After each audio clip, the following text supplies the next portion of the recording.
Well, good afternoon, you guys. Good afternoon, everybody. Welcome back to Real Talk with SLR. How are you guys doing today? Y'all were beat. I'm whooped. I feel like I did like 15 rounds, you know? You kind of did. There was more than 15 limbs. So. Oh, dude. My body is so sore, it's not even funny. Yeah. But we're off to go do another thing today. Yeah, we are. We're off on another adventure. We need to slow down, I know. Oh, and man. we will, starting tomorrow. I'm going to demand that Gary takes a couple of days off and just kind of lets his muscles relax just a little bit. But today we're going to finish up another kind of side adventure that we did not plan on doing, but we're doing it now. We planned on it yesterday, like in the afternoon. I got the call and coordinated everything, and we're making it happen. And it's actually good timing because it needs to get done anyway and all that stuff. But we're in the car right now. We got the kiddos. We're headed off into town. We're gonna go and buy some good groceries. Mm-hmm. That way, when we get over there, we can have us a nice, barbecue afterwards. After we're done with this next big task. Yes. It's a big one, man. Today, or what we did today and yesterday. That was big. So you guys know, we had you guys vote, right? Should we do the concrete? Should we take care of the tree? Well, if you guys saw on our community tab post, the tree won. Oh. So actually, the tree lost today. The tree lost today. It's down. It's down. It is down. It ended up being a 2-day job, though. Like, we didn't think it was going to be that. I mean, we did. We knew it was a giant, big job, but I guess underestimated how whooped we already were, plus the amount of strength that it takes to hold. How long of a pole saw was that? I think it's a 12-foot pole saw or something like that. A 12-foot pole saw. Or 15-foot. While you're strapped up inside a tree, trying to apply pressure, but yet hold it up and just all of that. So it was a lot of working against me there. Yeah. I'm not gonna lie, but we got it done. Yeah. And I am super happy that we got it done because that was a lot, man. That was a lot of back and forth, a lot of maneuvering that had to happen. Yep. And I'm just really happy that it's done and over with. Yeah. Yesterday, Gary got all the limbs off of it, and he got it all completely limbed out. And today it was the big timber. Well, actually, there wasn't the big top limb you had to get to. That was. I had to still limb the bigger top limbs itself. Where I was trying to do it in sections as much as I could, and man, there's some big sections. I'm not gonna lie. My goodness! I was getting a little worried there because the tree is dead. All right. And I'm going about it as safe as I can, tying myself off to this dead tree. Alright? And every limb that I'm chopping off, that tree is sort of woohoo! Yeah. And it makes me go woohoo! Real quick with it, And it makes me on the ground go woohoo! Like, please. Exactly. So stay safe, Gary. It was a lot of back and forth, but I tried to do it as safe as I could and make it to where I was chopping off as little as I could, and make it in smaller chunks and make it to where it didn't hit anything on the way down. I mean, that was the biggest issue with the tree being dead, is that of where it is and how big it is. I do have to say, you were like pretty pinpoint accurate with your cuts, though, babe. It was pretty good. I'm not gonna lie. I was really happy with it. Yes. I've been on the bad end of trying to limb a tree and then the limb not going where you want it to go and it coming back and kicking you. So I'm happy that didn't happen, and everything went exactly where it went.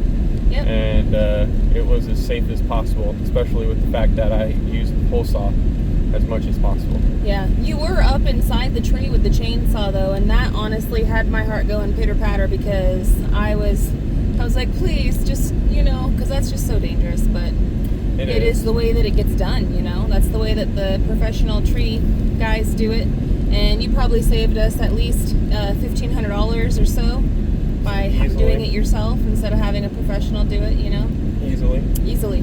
However, I definitely highly suggest hiring that out because Yes. that was a lot.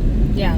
And I'm Hey. thankful that I have a lot of climbing experience that saved my butt.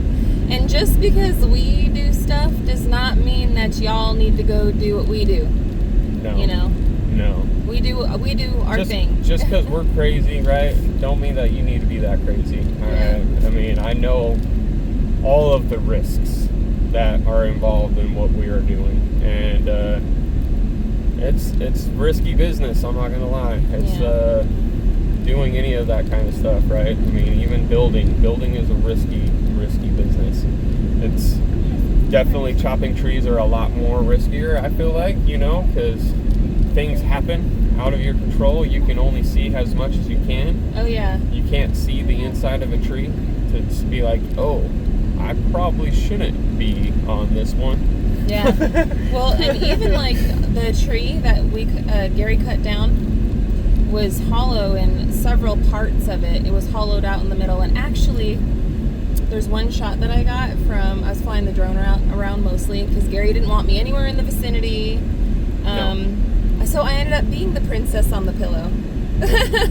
But it worked out great. It did. Because but I was gonna say though, before I went scroll off, one of the drone shots, the inside how it was hollowed, the way that the arms were growing and the way that Gary had cut it, it actually looked like a heart. Yeah.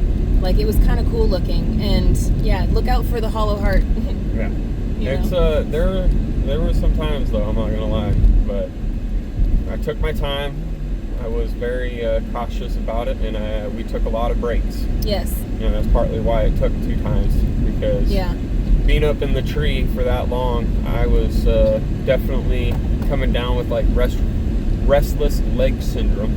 Yeah. If you don't know what that is, look it up. But it's definitely a common thing, wearing a harness and having that going on and everything else like that. So I was trying to leave as much pressure as I could and tying myself off where I could and everything else like that, and it made it to where I worked as much as possible.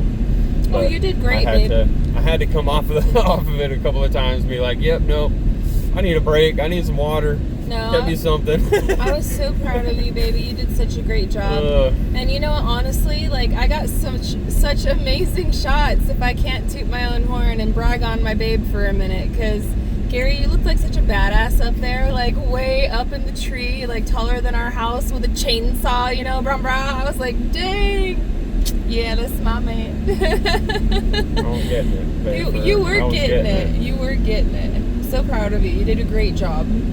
And so now we got that huge worry and check off the old list. Now we don't have to worry about the upcoming storms, blowing those limbs off, and like damaging the shed or hurting somebody or an animal or falling into the house, like, or my car or anything, anything at all is done.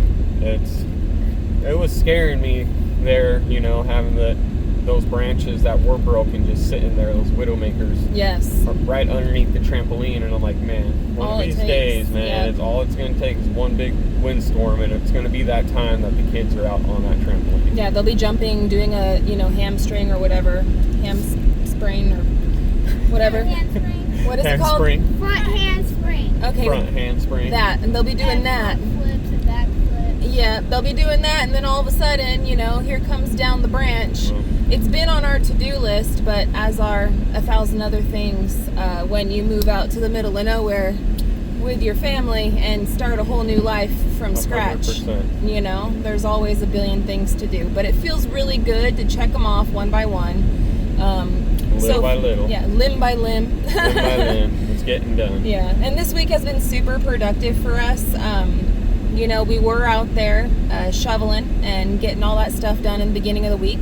We were able to get the goats a huge, large area now with all that fencing, and we were able to take down that tree. So those are some pretty big things to accomplish just in the week's time. So I'm really happy with it. I'm very, very happy with the progress. I'm extremely happy with that. Yeah. But so, and today we're actually, you guys, we still haven't even spilled the beans on where we're going and what we're doing, except for that we're going to go get dinner. Pretty much. But yeah, no, we're actually headed on over to Come On Mountain. Yep. We haven't seen his mountain in person since he had the dozer work done. And I mean, we've been over there since he got the place, like since we actually were there with the real estate agent when he was looking to buy it. Yep, true story. You know, so we've seen the full, complete transformation from when David got his cabin on Come On Mountain all the way to the transformation that he's taken it to today. And I cannot wait to see the beautiful view that he has now, you know, after all this dozer work, because little by little, tree by tree, we've done a lot of tree work over at David's too, you know? Yeah. And every time that we come over there, it's like, wow, it looks so beautiful, you know? So he wants us to come on over and check out Come On Mountain's changes and upgrades and stuff, but we actually are going to be doing a thing with the animals. Yes. And I'm just going to leave it at that because I don't want to spill too many beans. I don't know what David's talked about, what he hasn't talked about. He's probably told you everything. I'm probably holding back and he's probably already let it loose, but right. it is what it is. We are doing a thing with some animals. We are getting animals, moving animals. Moving things around here. So, and it's, it's one of those things where, you know, I'm already pooped. I'm already dead. I know. Why not? Let's add another thing to the to-do list. Well, and then after today, get it done. After today, we're both going to take a few days and like rest our bodies and relax. And I think Monday we're actually going to try to get into Fort Smith and go to the chiropractor. Like I know Gary really, really needs to go, but the chiropractor's office is only open Monday through Friday, and they kind of have some sort of weird hours. Somewhat. It's not really the weirdest, but they aren't exactly like, you know, 8 to 5 or anything. I forget. I think it's like 10 to 3 or something with an hour break in the middle, or I don't know. It's kind of weird. Thursdays off or something random like that. I don't know. I'd have to double check. We'll triple check. But I know they're open on Monday. We'll get it going because I need it. I need it badly. Yeah, and the concrete work is going to be another very big, heavy task that obviously we want to get done and we're going to do. It might have to hold off. It might have, and it's okay. Honestly, I've been in very close communication with, you know, the manufacturers of the gazebo and stuff like that. And they are totally cool with us working on it on our schedule. They just want an open and honest review, which so far, like I said, they have been an amazing company to work with. And looking inside the boxes and stuff and just looking at the quality of it, it looks really great. I'm very excited to set it up, but life is life. And we got to make it work. Exactly. We can't kill ourselves with the concrete or anything, but this next week should be very exciting. I know that after we finish doing what we're doing today, bring them around the road with the animals and all the things, next week we should be able to fill the concrete holes. Yes. We should also pick up our lumber, and we should start working on the front mudroom. Yeah. So those are some pretty exciting things. Now we're working round the clock, man. We are. But it's okay. It's the season. The weather's finally starting to get nicer, you know. And it it's is like Friday. Yeah. We might just take Saturday and Sunday off. Yeah. We still have a lot of cleanup to do from that tree. Yeah. But I'm gonna pop in at the P.O. box too right now, guys. Y'all been telling me. I hope that they're open. It's Friday. They should be open. It's Friday. They're open. I just don't know how we're gonna fit all this stuff in the car. Well, I don't think we have a lot of stuff in there. I know I have some letters. We just got a letter. I haven't been to town in forever, man. I know you haven't. We gotta be in town or we gotta come into town on Monday. If they are just letters, that's another thing that becomes an issue, you guys. Like today when we have a car full, like no tomorrow, the kids are squashed up forward even. We're gonna go try to run all the errands. Well, not all the errands. I just want to pick up. See, I squirreled. I want to pick up dinner so we can take it over to David's, you know, and we can barbecue a little bit. I'm just saying this. But I'll tell you one thing. Adobe Greg's Coffee has sent us the coffee, and it's been in our P.O. box for like a month, and I feel so bad, and I do want to try it. I want to try it too. I see you, buddy. I see you in the comment section. I'm literally pulling into the post office right now. We should have it. Hopefully it's open. Yeah, we'll find out. But It looks like it is. it looks like it is. There's people in the front though. All right. Hold on 1 second, fam. Alrighty. I was able to get it. Yay! I'm so excited to give it a try. We are loaded down even more now. Yeah. There was several letters in there that I can't wait to open up. I did not get a chance to see, you know, exactly who it's from and all that. There was a stack, and I gotta sort through it because some of it's for Aunt and Rox and some of it's for us. But thank you guys so much for sending in your cards and stuff. We really appreciate your love and support. It really means the world to us. Heck yes. You guys cheering us on along the way. It's the best. So, yeah. Now that I got the errand run, we're gonna pop in over to Walmart and go pick up dinner so we can go to David's barbecue. Yep. Kids are real excited because they're gonna get to hang out with the DD5 kids, go run amok on the property. They're gonna have a great old time. Yeah. It is Friday. It is so. Friday. TGIF. Woo woo. So It's gonna be a good time. that's pretty much it though, friends. We are going to wrap this video up. I want to thank you guys so much for hanging out with us today and watching today's episode. I'll try to pop back in another time this weekend, but Gary and I are really going to try to take a little bit of time off. I've got a couple of videos recorded now that I can work on editing down and putting out for you guys. So when I get a little bit of time, I'll make sure to get all the editing done, and I'll start popping the videos out on SimpleLifeReclaimed. But I got a few in the can now. You just gotta wait and see. So thank you guys so much for loving on us and for being so amazing. We can't wait to see you guys again soon. So until the next one, friends, we love y'all and we hope you have a good one. And we'll catch you on the next one. Bye, you guys. Later.